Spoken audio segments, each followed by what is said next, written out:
Salut les amis, bienvenue sur Motors, j'espère que vous allez bien. Aujourd'hui une nouvelle vidéo un peu spéciale où on va parler de GMK.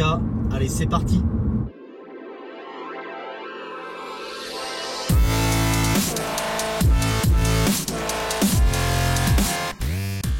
Alors pour ceux qui ne connaîtraient pas GMK, bon bien entendu ça m'étonnerait beaucoup parce que si vous êtes ici c'est qu'à mon avis vous êtes déjà abonné depuis longtemps à sa chaîne. Donc GMK c'est un mec qui a l'air hyper cool et qui a de superbes voitures, qui habite à Monaco. Donc GMK il a un C63S AMG, il a une RS6, il a des Ferrari, bon bref voilà, je vous laisserai aller voir sa chaîne. Mais c'est voilà, moi c'est un mec que j'apprécie énormément. Et il a publié récemment une vidéo sur sa nouvelle RS3 où il explique qu'il a plein de soucis avec sa RS3. Et en fait j'ai voulu partager un peu mon expérience parce que certains m'ont contacté en me demandant si j'avais les mêmes problèmes sur ma RS3. Donc je voulais rassurer un peu tout le monde pour vous dire que voilà, il y a des RS3 qui n'avaient pas forcément de défauts, au contraire qui fonctionnaient très bien, et c'est le cas de la mienne, donc je suis content. Et donc voilà, je vais vous expliquer un petit peu par rapport au problème qu'il a rencontré, ce que moi je constate sur la mienne, et comme ça vous pourrez vous faire votre propre idée. Donc pour commencer, GMK en fait il nous expliquait qu'il avait des soucis avec son système de son de haut-parleur, notamment sur le côté gauche de sa voiture. Donc moi ce que je peux vous dire c'est que de mon côté le son fonctionne bien. Je vais vous le montrer, je vais tester, je vais mettre un peu de son. Voilà, et ce qu'on va faire c'est qu'on va aller dans les réglages. Hop, je vais aller sur le son, on va aller régler la balance, et si je vais à l'avant gauche, j'ai le son à l'avant gauche.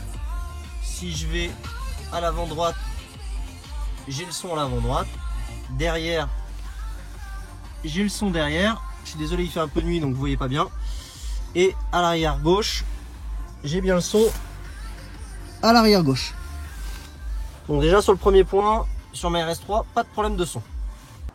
Alors deuxième petit souci que rencontre GMK avec sa RS3, c'est le fait que le coffre a priori ne s'ouvre pas. Ou en tout cas 4 fois sur 5 il a du mal à l'ouvrir, ça reste bloqué.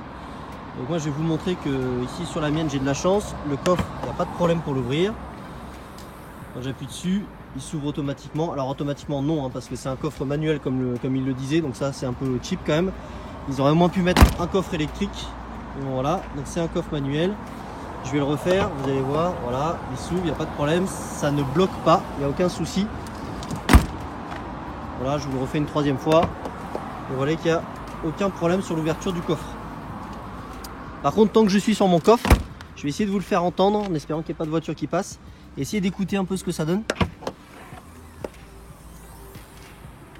Alors attendez, hop, je vais refermer le coffre et vous allez essayer d'essayer d'écouter le son que ça fait à l'intérieur.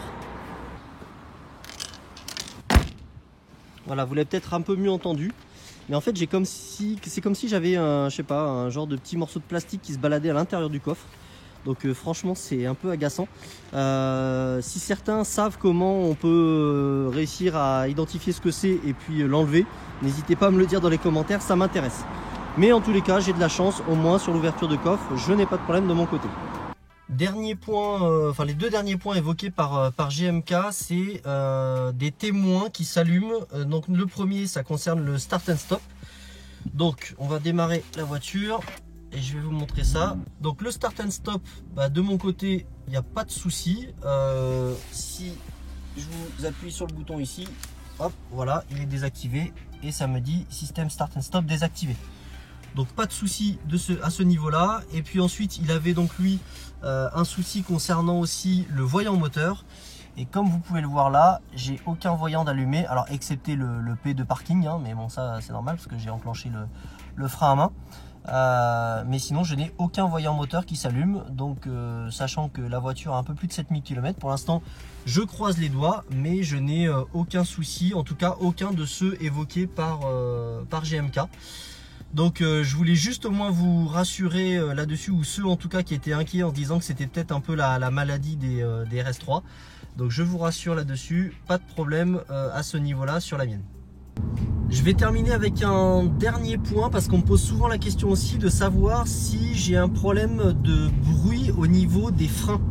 Parce qu'effectivement on me dit souvent que les RS3 sont réputés pour faire du bruit au freinage, même quand les freins ne sont pas usés. Et bien écoutez, là je suis en train de conduire comme vous pouvez le voir, et puis vous me voyez souvent dans les vidéos en train de conduire.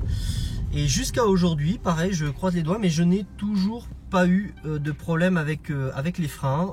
Ça freine très bien et je n'ai aucun problème de bruit, que ça soit à forte vitesse, à basse vitesse, en marche arrière, etc.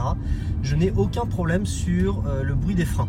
Donc voilà, je voulais aussi répondre à cette question et en profiter lors de cette vidéo, parce qu'on me pose assez régulièrement la question, et donc voilà, au moins comme ça vous avez une réponse. Mais j'ai vraiment, je pense, de la chance sur ma RS3, mais je n'ai aucun souci majeur avec, que ça soit mécanique ou électronique.